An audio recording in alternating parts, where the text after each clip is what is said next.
Hi everyone, welcome to our channel. ఈరోజు కాకరకాయ కారం ఎలా చేసుకోవాలో చూద్దాం. కాకరకాయ అంటే ఇష్టపడిన వాళ్ళు కూడా ఈ కాకరకాయ కారాన్ని చాలా ఇష్టంగా తింటారండి. రెసిపీలోకి వెళ్ళే ముందు ఛానల్ సబ్స్క్రైబ్ చేసుకోవడం మర్చిపోకండి. కాకరకాయ కారం కోసం ఒక 1/2 kg కాకరకాయలను తీసుకొని బాగా వాష్ చేసుకొని తడి లేకుండా తుడుచుకొని ఫ్యాన్ కింద ఆరబెట్టుకోవాలి. ఈ కాకరకాయ కారం కోసం పండు కాకరకాయలను అసలు వాడకూడదు. ఆ కాకరకాయలని చూపిస్తున్న విధంగా ఇలా సర్కిల్స్గా కట్ చేసుకోవాలి. కాకరకాయలని ఇలా సన్నగా ఈ థిక్నెస్తో కట్ చేసుకుంటే మనకి వేపించుకునేటప్పుడు ఫాస్ట్గా వేగుతాయి.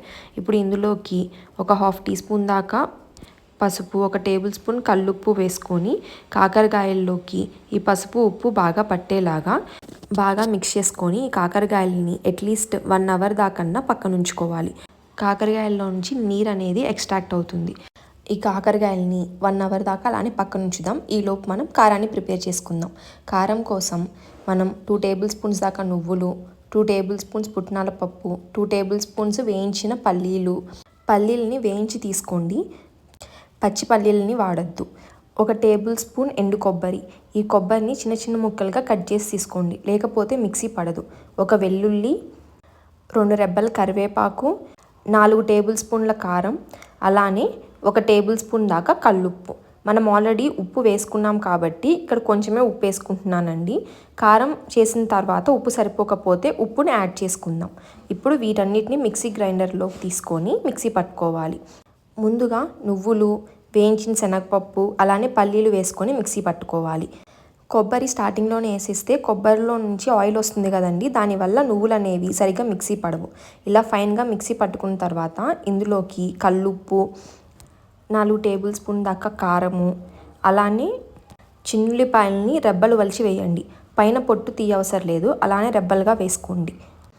ఎండు కొబ్బరి ముక్కలు, 2 రెబ్బల కరివేపాకు వేసుకొని మిక్సీ పట్టుకోవాలి. నేను ఇందులో జీలకర్ర కూడా వేసానండి, ఆ క్లిప్ మిస్ అయిపోయింది. మీరు జీలకర్రను మాత్రం స్కిప్ చేయకండి. అదొక 1 tablespoon వేసుకుంటే సరిపోతుంది. ఇప్పుడు ఇందులోకి ఒక 2 to 3 tablespoons దాకా బెల్లం పొడిని వేసుకొని మిక్సీ పట్టుకోండి. మీ దగ్గర బెల్లం పొడి లేకపోతే నార్మల్ బెల్లాన్నైనా వేసుకొని ఇలా మిక్సీ పట్టుకోండి. బెల్లాన్ని మీ రుచికి తగినట్టు అడ్జస్ట్ చేసుకోండి. మన కారం రెడీ అయిపోయింది. 1 hour తర్వాత ఉప్పు, పసుపు వేసిన కాకరకాయలని ఇలా గట్టిగా పిసుకుతా అందులో నుంచి వాటర్ని మొత్తం ఎక్స్ట్రాక్ట్ చేసుకోవాలి. చూసారా అందులోంచి వాటర్ ఎట్లా వస్తున్నాయో? ఇలా గట్టిగా ప్రెస్ చేస్తూ ఇందులోంచి వాటర్ అంతా ఎక్స్ట్రాక్ట్ చేసుకొని కాకరకాయలని పక్కన ఉంచుకోవాలి. నాకు ఆ కాకరకాయల్లోంచి ఆల్మోస్ట్ 1 గిద్ద దాకా వాటర్ వచ్చాయండి. ఇగోండి కాకరకాయలు ఇలా ఉన్నాయి. ఇలా పినటం వల్ల కాకరకాయలో ఉన్న చేదు అనేది చాలా వరకు తగ్గుతుంది. ఇప్పుడు ఒక కడాయి పెట్టుకొని అందులోకి ఒక 4 tablespoon దాకా ఆయిల్ వేసుకొని ఆయిల్ లైట్గా హీట్ ఎక్కిన తర్వాత అందులోకి కాకరకాయలని వేసుకొని ఫ్రై చేసుకోవాలి. నేను ఇక్కడ ఓన్లీ 4 tablespoons వేసాను కాబట్టి కాకరకాయలు ఎక్కువైపోతాయని నేను సగం వేసుకొని ఫ్రై చేసుకుంటున్నాను. కాకరకాయలు వేపించిన నూనెని మళ్ళీ యూజ్ చేయలేము, అందుకని చెప్పి కాకరకాయలని 2 to 3 batchesలో వేయించుకోవటం బెటర్. ఇలా కాకరకాయలు బాగా వేగిపోయి క్రిస్పీగా అయినప్పుడు కాకరకాయలని తీసేసి పక్కన ప్లేట్లో ఉంచుకొని మిగిలిన కాకరకాయలని కూడా వేసేసుకొని సేమ్ ప్రాసెస్లో వేపించేసుకోండి. కాకరకాయలన్నీ బాగా వేగిపోయిన తర్వాత ఇప్పుడు అదే నూనెలోకి ఒక 4 ఎండుమిరపకాయలు, 1 teaspoon దాకా ఆవాలు, 1 teaspoon పచ్చిశనగపప్పు, 1 teaspoon మినప్పప్పు, అలానే 1 teaspoon జీలకర్ర వేసుకొని పోపు దినుసులు ఎర్రగా వేగేదాకా వేయించుకోవాలి. పోపు దినుసులు ఇలా ఎర్రగా వేగినప్పుడు అందులోకి మధ్యలోకి కట్ చేసుకున్న 2 ఉల్లిపాయలు వేసుకోండి. కాకరకాయ కారంలోకి ఉల్లిపాయలు ఉంటేనే టేస్ట్ బాగుంటుంది. అలానే 2 రెబ్బల కరివేపాకు వేసుకొని ఉల్లిపాయలు కొంచెం రంగు మారేదాకా వేయించుకోండి.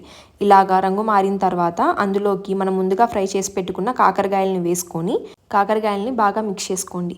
ఒకసారి మిక్స్ చేసుకోవడం అయిపోయిన తర్వాత మనం ముందుగా ప్రిపేర్ చేసి పెట్టుకున్న కారపొడిని కొంచెంగా వేసుకుంటూ కాకరకాయ కారంలోకి మొత్తం పట్టేలాగా కలుపుకోండి. ఈ కారాన్ని వేసి కలుపుకున్న తర్వాత ఒక 5 minutes లో ఫ్లేమ్ మీద మగ్గనివ్వండి. ఆ కారాలు అనేవి కాకరకాయకి బాగా పడతాయి. 5 minutes తర్వాత అందులోకి ఒక గుప్పెడు కొత్తిమీర వేసుకొని కలిపేసుకుంటే మన కాకరకాయ కారం రెడీ అయిపోయిందండి. వేడివేడి అన్నంలో నెయ్యి వేసుకొని కాకరకాయ కారం తింటుంటే ఆ టేస్టే వేరు. కాకరకాయ అంటే ఇష్టం లేని వాళ్ళు కూడా ఈ కారాన్ని ఎంతో ఇష్టంగా తింటారు.